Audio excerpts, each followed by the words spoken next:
A man in Jerusalem is preparing for a role that hasn't existed for 2,000 years. He's been trained in rituals most people thought were lost to history. Sacred golden vessels sit ready in a workshop. 5 red cows from Texas are being watched around the clock. And according to the book of Daniel, all of this has to happen before the end times begin. But here's what nobody's talking about. The timeline Daniel predicted might have already started. And if that's true, everything changes in the next 6 months. But before we understand why this matters, you need to know what disappeared in 70 AD. In ancient Israel, one man held the most sacred role in the entire nation, the high priest. Once a year, on the Day of Atonement, he would enter the holiest room in the temple, a place so sacred that entering it wrong meant instant death. He carried the blood of a sacrifice to cover the sins of the entire nation. No one else could do this. Not the king, not the prophets, only the high priest. Then, Rome destroyed the temple. The priesthood ended overnight. For nearly 2,000 years, there's been no temple, no sacrifices, and no high priest. Most people assumed it would stay that way forever. But the prophet Daniel wrote something disturbing. He said that in the last days the sacrifices would start again, which means the priests would have to come back first. And according to Daniel chapter 9, verse 27, those sacrifices will be stopped by a world leader who commits an unthinkable act in the temple. That prophecy requires 3 things to be in place first. And right now, all 3 are being prepared in secret. An organization called the Temple Institute has been working in Jerusalem since 1987. Most people have never heard of them, but they've been doing something remarkable. They're rebuilding every single item needed for temple service. Not replicas for a museum. Actual functioning sacred vessels made exactly according to the specifications in the book of Exodus. The golden menorah, finished, weighs 95 pounds of pure gold. The altar of incense, ready. The high priest's breastplate with 12 gemstones, complete. The silver trumpets, the golden crown, the special garments woven with blue thread. All of it sits in storage right now, waiting. But recreating objects is one thing. Recreating a priesthood is something else entirely. The priests of Israel had to come from one specific family line, the descendants of Aaron, Moses' brother. For 2,000 years, Jewish families kept records of their lineage. And the Temple Institute found them, men who can trace their ancestry directly back to the tribe of Levi. These men have been training, learning the ancient rituals from historical texts, practicing the exact movements required for sacrifice, studying the laws of ritual purity that most rabbis haven't thought about in centuries. And according to multiple sources close to the Temple Institute, one man has been selected. His name hasn't been made public to avoid political backlash. But he's been trained in everything, including the Day of Atonement ceremony that only the high priest can perform. This isn't theoretical preparation. This is operational readiness. Rabbi Yisrael Ariel, founder of the Temple Institute, has stated publicly that everything is prepared. The vessels are done. The priests are trained. They're not waiting on construction. They're not waiting on permission. If what you're hearing right now is making you rethink everything you thought you knew about Bible prophecy, make sure you hit that subscribe button, because what I'm about to show you next connects directly to events that could unfold in the coming months, and you won't want to miss a single update. They're waiting on one final requirement, an ancient purification ritual that hasn't been performed in over 2,000 years, and that's where those 5 red cows from Texas come into the picture. Because without them, none of this can begin. But before we get to that, look at what's already happened. 3 events that were supposed to be impossible. In 1948, after 2,000 years of exile, Israel became a nation again. Historians called it a miracle. The odds were impossible. Yet it happened in a single day, exactly as the prophet Isaiah predicted. Then, in 1967, during the Six-Day War, Israel captured Jerusalem. For the first time since the Romans destroyed it, the Temple Mount was back in Jewish hands. The Israeli commander who reached the Western Wall radioed back 4 words: "The Temple Mount is in our hands." Now, in 2024 and 2025, the priesthood is being restored.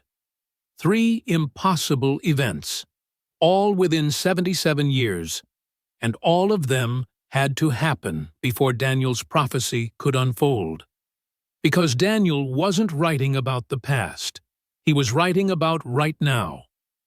In Daniel chapter 9, verse 27, he describes a future leader who will make a covenant with many nations for 7 years. Halfway through those 7 years, this leader breaks the agreement. He stops the sacrifices. And then he does something that Jesus himself warned us to watch for. Jesus said in Matthew chapter 24, verse 15, "When you see the abomination of desolation spoken of by Daniel the prophet, standing in the holy place, let the reader understand." Jesus is pointing directly to Daniel's prophecy. He's telling us this will happen in a real place, the holy place, which means the temple, which means there have to be priests performing sacrifices for them to be stopped.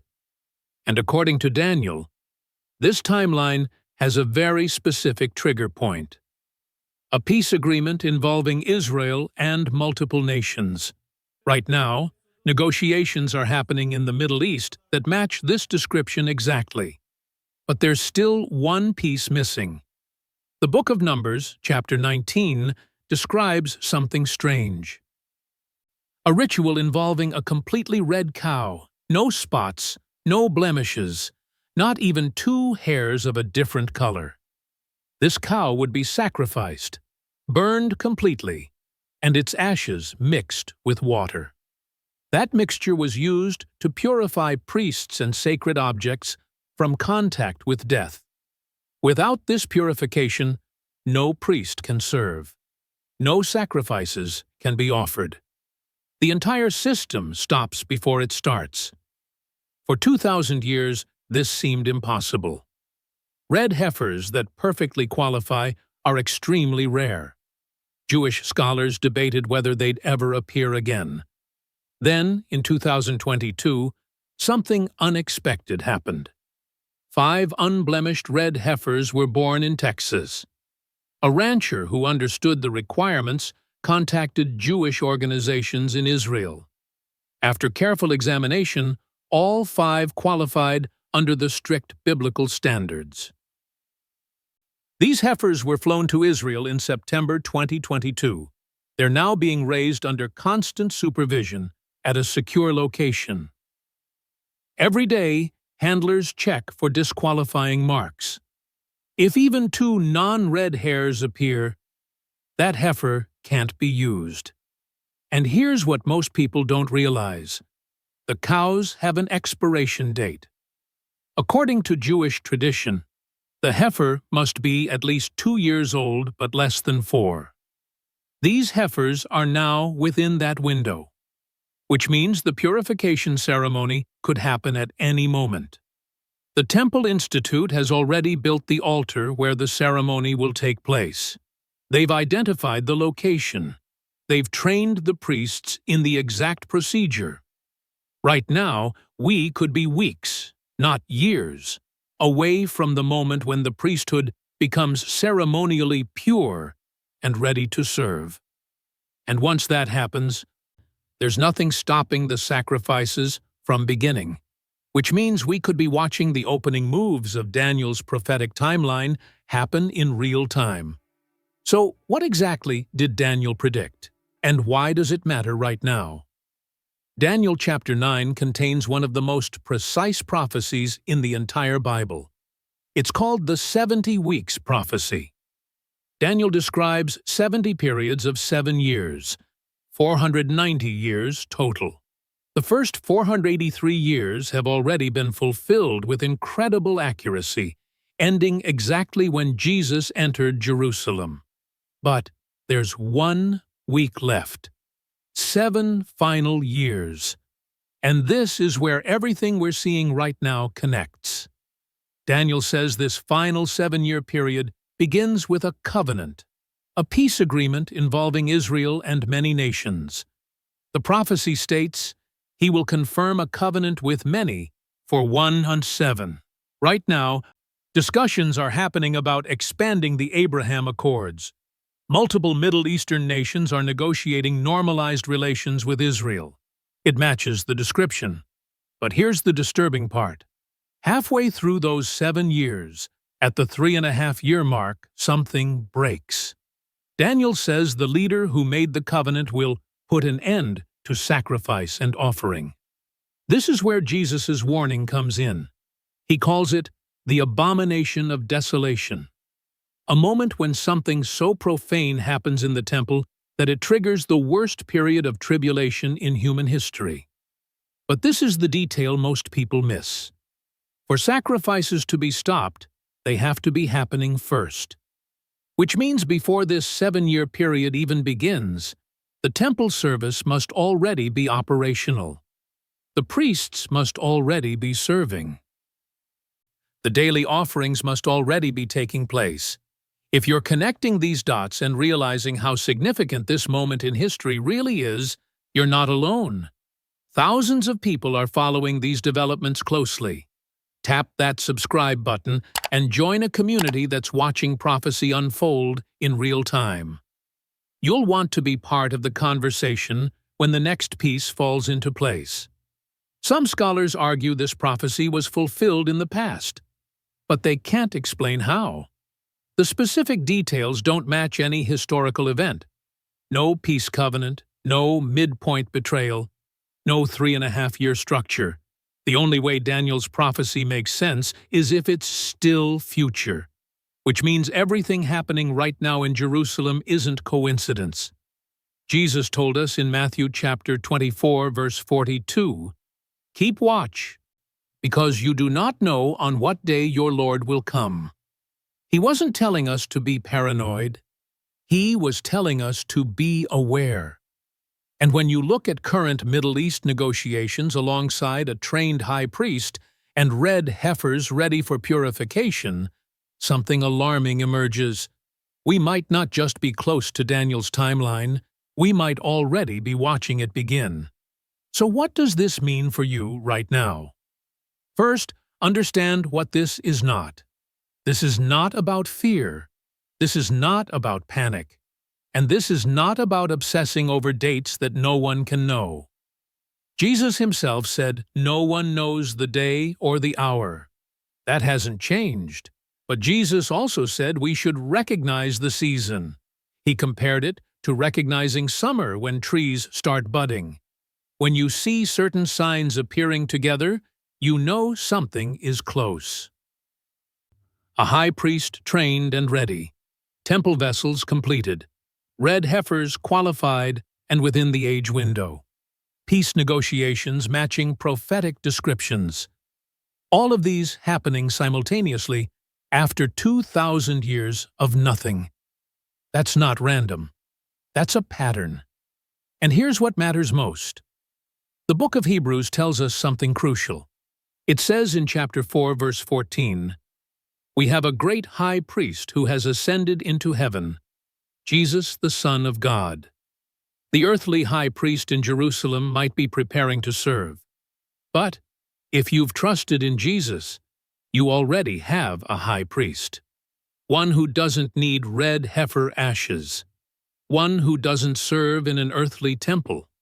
One who entered heaven itself and offered his own blood once for all time. No sacrifice in Jerusalem can add to what Jesus already accomplished. No rebuilt temple changes the fact that Jesus tore the curtain and opened direct access to God. But these things still have to happen because they're part of the prophetic timeline God revealed. I know some of you are thinking this sounds extreme. Maybe you're skeptical about prophecy in general. That's okay, but consider this. If someone told you in 1900 that Israel would become a nation again, you would have called them crazy. If someone said in 1950 that Jerusalem would be back in Jewish hands, you would have laughed. Yet both happened exactly as prophesied. The same prophets who predicted those events also predicted what we're seeing now. And if they were right about the first part, we should pay attention to the second part. This isn't about getting caught up in conspiracy theories or end times panic. This is about being spiritually ready for whatever comes next, because whether these events unfold in 6 months or 6 years, the call on your life remains the same. Make sure your relationship with God is real, not religious, not based on rituals or rules, based on trusting that Jesus paid the price you couldn't pay. If you've never made that decision, this is your moment. The same Jesus who warned about the abomination of desolation also said, "I am the way, the truth, and the life." He's not just warning you about future events. He's offering you a way through them. And if you already know Jesus, then this should light a fire under your faith. Stop living like you have unlimited time. Stop putting off the things God has called you to do. Stop being lukewarm about the most important relationship in your life. Because here's what nobody wants to say out loud. If the high priest is ready, if the red heifers are within the ceremony window, if peace negotiations are active, then Daniel's 7-year timeline could begin before most people even realize what's happening. And there's one more prophecy we haven't talked about yet, one that tells us exactly what happens right before this timeline starts. The prophet Paul describes it in a letter to the Thessalonians. He calls it a departure, a catching away. And the conditions he describes for that event? They match what we're seeing right now.